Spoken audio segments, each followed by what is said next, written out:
You're looking at Nikola Garda, he's the father of the groom, Milan, who's getting married today, and he couldn't be more proud of. Their small apartment in Sarajevo is bursting at the seams with friends and family, all ready to celebrate, the newlyweds. It's a day of joy, and probably the happiest day of Nikola's life. But in less than 3 hours, Nikola will be dead. It's the early 1990s. Yugoslavia is a state made up of several different ethnicities: Serbs, Croats, Slovenes, Bosniaks, and Albanians, to name a few. And it's falling apart. Years of corruption, inflation, rising, nationalism, and tension between the many ethnic groups has finally reached a breaking point. And now, less than a year ago, Serbian President Slobodan Milosevic took control of the shared Yugoslav military. He's now the most powerful man in Yugoslavia. Publicly, he's begun talking about uniting all Serbs into one giant state, without Croats, Albanians, or Bosniaks. To most, it sounds like ethnic cleansing. And for Bosnia's president, Alija Izetbegović, it's clear what needs to happen. Bosnia will leave Yugoslavia.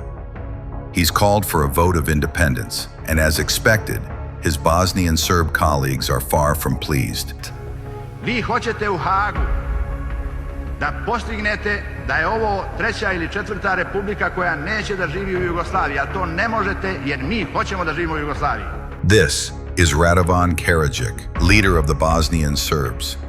And right now, he's speaking in parliament with a message for Izetbegović, a threat.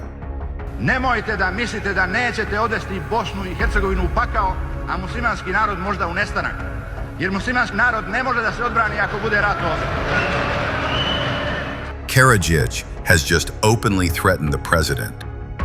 Iz dana u dan suočeni smo sa sve gorim odnosima i konačno sa otvorenim prijetnjama na javnoj sceni.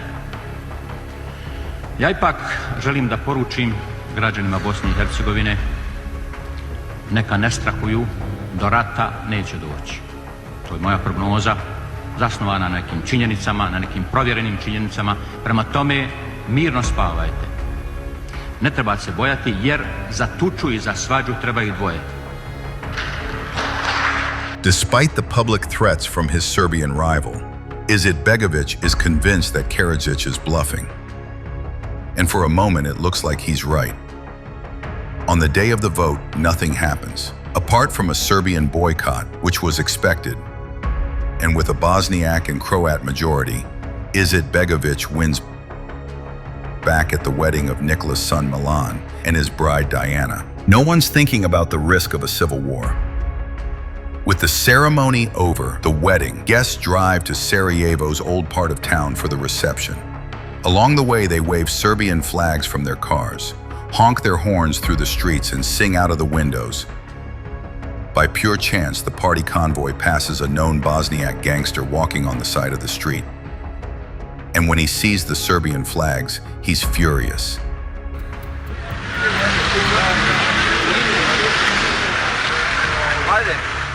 Off screen, the man has just entered the car park with a gun.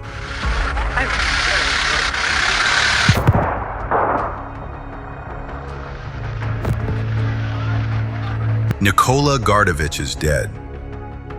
By all accounts, it was a case of being at the wrong place at the wrong time. But it doesn't matter. Serb leaders are quick to call it proof their communities are no longer safe, while Bosniak officials call it the act of a reckless criminal. To make matters worse, the gunman, though quickly identified, is not arrested. That same evening, armed Serb militias loyal to Karadzic throw up barricades and checkpoints across Sarajevo. Local police are completely powerless, and within hours the capital is effectively under Serb control. The next day, Izetbegović and Karadzic meet to calm things down and hopefully bring an end to the tension before it escalates any further. Izetbegović doesn't know is that Karadzic has already been given backing from Milosevic and Croatia's president to split Bosnia in secret. Milosevic starts to transfer Bosnian Serbs from the Yugoslav army directly into Karadzic's Bosnian units overnight. His force goes from a few scattered militias to more than 80,000 troops. On top of that, Milosevic also sends his soon-to-be infamous paramilitary. Among them are some of Serbia's most hardcore ultra-nationalists, and they've been given one order to remove anyone that isn't Serbian, by any means necessary. Their first target is the city of Blina, in northeastern Bosnia. In early April of 1992, it takes the heavily armed Serbian forces just 3 days to capture the city. On the final day, the soldiers track down and round up any known Bosniaks and supporters of Izetbegovic. They're then lined up on the side of the streets in the town square and executed.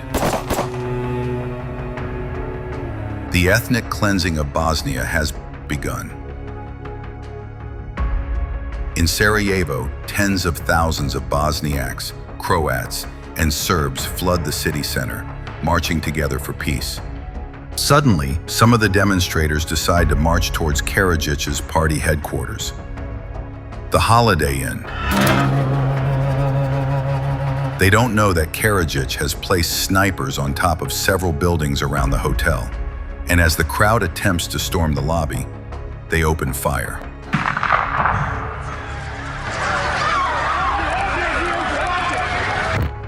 Six people die across the east of Bosnia. Karadzic's units move into towns with largely Bosniak populations. Civilians are dragged from their homes, beaten in the streets, or taken away at gunpoint. In Zvornik alone, around 2,000 people vanish in just a few days. Any remaining survivors are told to leave the city. A week ago, 49,000 Bosniaks lived in Zvornik. Now, not a single one remains. 5 centuries of Islamic life and culture have been wiped out. It doesn't take long before the Bosnian Serb forces control 3/4 of Bosnia, and so their final target, Sarajevo, is next. For the next 4 years, Karadzic will bomb the city every single day, hitting homes, hospitals, and schools. Food, water, and electricity will run out after just a few months. Over 100,000 people will die, and more than 2 million will be displaced. Not until in late 1995, after NATO airstrikes force Milosevic to negotiate peace, the Bosnian War and Genocide will end. Karadzic was arrested in 2008 after more than a decade in hiding. Milosevic was arrested in 2001 and sent to The Hague soon after. Both were charged with genocide and crimes against humanity. Karadzic was found guilty on all accounts and sentenced to 40 years in prison. Milosevic died of a heart attack in 2006 in his cell before his trial could conclude. For Izetbegovic, peace came at a price. You have seen what war has wrought. You know what peace can bring. Seize this chance and make it work. In an effort to end the war quickly, the U.S. focused on securing peace at any cost. Seeing Bosnia's government exhausted and surrounded, it was decided that the burden of compromise would fall on them. The result was a peace deal that left nearly half the country under Bosnian Serb control and built a state divided into two. More than 30 years later, many Bosniak and Croat families still haven't returned to the homes that were taken from them during the war.